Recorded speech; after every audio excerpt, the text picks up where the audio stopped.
So okay, meanwhile we wait. Have you read about performance improvement on SQL database? Oh, yeah. Um, but when you say, have you read about it? Did you share that with me? No, no, not. I'm asking in general. I'm trying to, Oh, okay. yeah, Sorry, I thought I in missed general something. information. No, Oh, no, no, sorry, that's fine. I thought I missed Anyways, something. we have to Okay. wait for 10 minutes, so I thought, yeah, let's discuss performance. So, what's your understanding when somebody says, there is a performance lag or there is regression in some of the processes in the database? It's basically when you query something from a system, hmm if the hmm data written as a result, if it is taking too much of a time to give you The certain result to number be of intended. records, yes. Okay. So that is when we say it's there is a slow performance. So in general, there are two types of issues. One is the infrastructure related. The hmm CPU execution time or the system which is configured is not able to handle that load. hmm That is the first thing. The second is we have enough resources, but the way we have written the queries are, taking a toll on the performance. The Well, that means unnecessary join.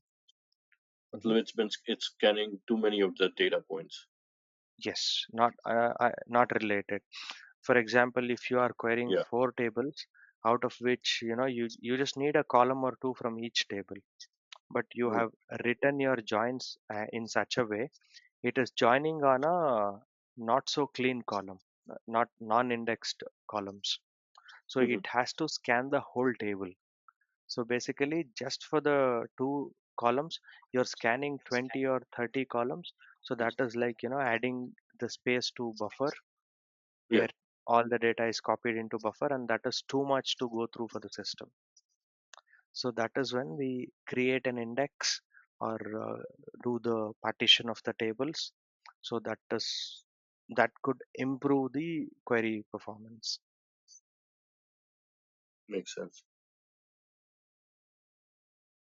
So such things will be asked because we will be writing SQL queries from Azure Workspaces, even to get a data from a file. So it is basically a query fired upon the resources. So when we see such issues, we will start from the system overload. We'll see the overall health of resources. For example, you just searched for the all resources, right? When you clicked on the resource, it opened a portal for you. hmm You saw the overview and then cost analysis and everything. There is also a tab for monitoring. So we can open that monitoring and check the resource health and also create some alert. For example, if I have a database, I go to an monitoring alert. I will say whenever the CPU usage hits 90%, give me an alert and I'll give my email ID and it will trigger an email to me as soon as it hits a 90% mark. Okay. So that is the same concept applies for all the resources. Every single resource comes with the overview, the monitoring, and the security. And what else? Yeah, these three are the basic tabs available for all the resources on Azure.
I saw one fail here, so I don't know if that has to Could do you anything. scroll up? Yes.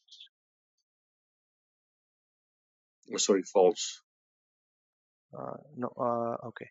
Uh, you should see the list of resources created. Come down. Yeah, come from the top. It's fine. 208.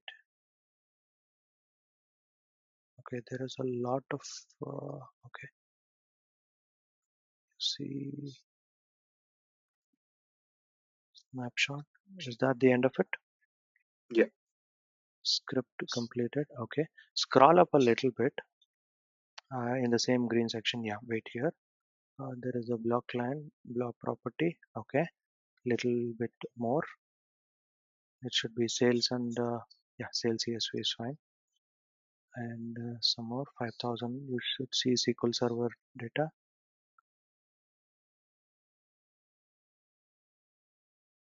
You should see.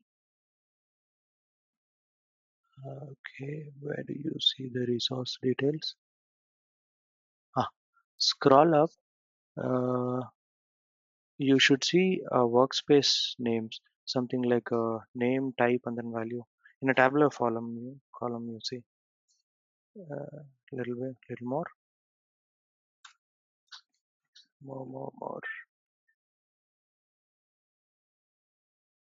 Yep, I want to. Yeah, this one. See, you have a workspace called Synapse, and then you have a data lake account. That is the storage account. Spark pool is created. SQL database is also created. SQL user is that. SQL password is 203. Your unique suffix is your session name. Fine. I think we are set. You can close this PowerShell and now refresh the all resources. You will see the data. So first one is the name. The type will tell you which resource type it is. So we have created one storage account to import the Git project. The other storage account is created as part of the DP203 setup. That is why Okay. the resource group is different. If you see, the first one is for Git setup, the second one is part of DP203. Okay. So first one is in East US, you got the South Central US for the rest of them. So now this is fine. Now in the search button, can you search for Synapse Analytics?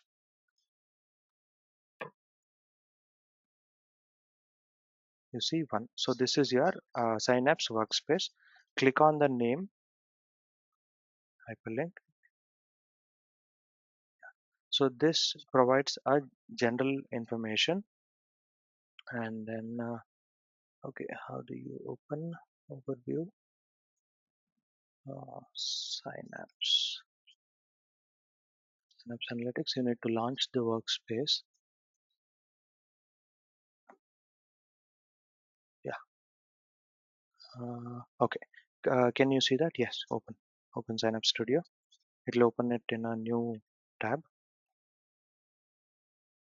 Do you see that tab or no? I don't. I think you shared only this. Yeah, now I see. Yes. So this is a empty Synapse workspace, and the short, the quick links are ingest, explore, and visualize. Ingest meaning get the data to Synapse workspace. Explore is you do something with that ingested data. Visualize is the output. And on the left corner, you see the home button, right? Mm-hmm. Yeah, click the arrows on top of it. Yeah, so this is the home, different stages available in the Synapse page. Okay, so now let's get some data to this page. Can you click on the data?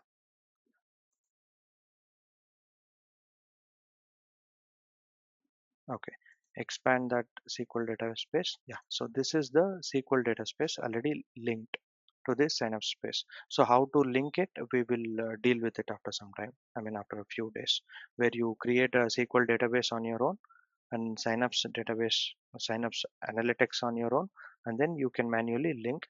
Today we will concentrate on how to query a linked DB already.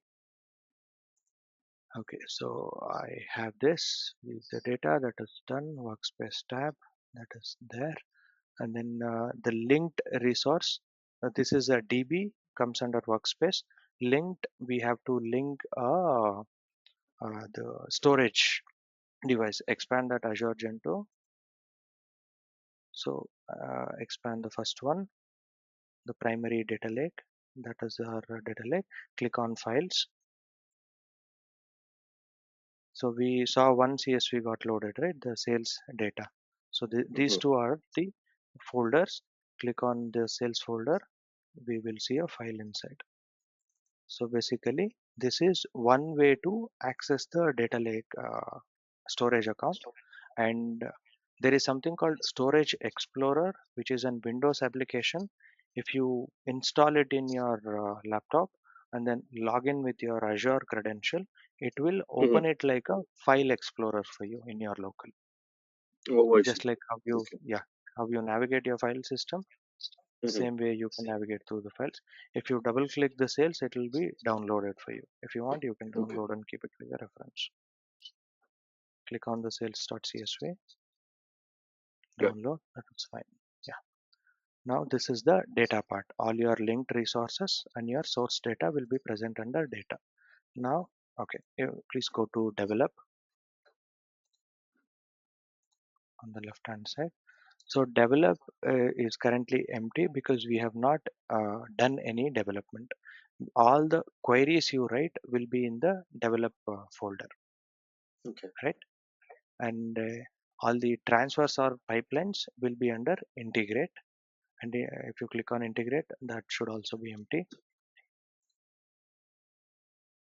Yeah.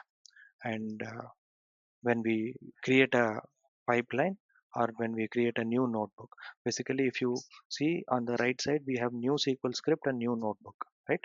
Yes. SQL script is your SQL query. Notebook is for your Python queries. So if it Okay. is a database, we create a SQL script. If it is a file, we create a notebook using Python and we query the file as if it's a table. And then data flow and If all it's a is if it's a yeah, database, then we do the create SQL the SQL SQL. script. Okay. We will do one example today. And if you go to monitor, so monitor is what shows you an existing pipeline. Pipeline is nothing but execution thread for a created query. We Mm-hmm. create the query in develop to retrieve the data connected in the data, and then all those files, all those jobs are visible in the monitor. We call them as a pipeline. A pipeline is nothing but a query running to fetch the data from your data sources. Mm-hmm. So that is a pipeline, I mean a generic pipeline definition. And in the manage tab, click on the manage tab. So we see SQL polls are built-in and dedicated.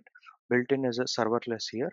Whenever you see serverless, you understand that there is no hardware uh, assigned to it explicitly.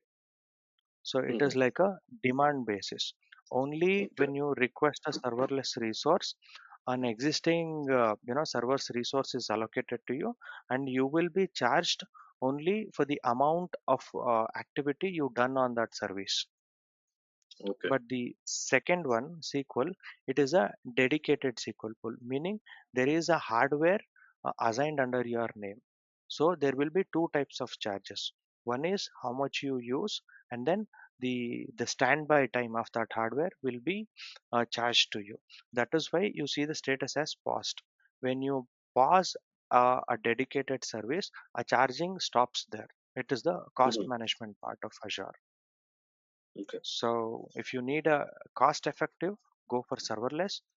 If you need a dedicated service, I mean, when you need an execution has to be quicker, faster for the bulk load Mm-hmm. in an isolated server, you should go for a dedicated one.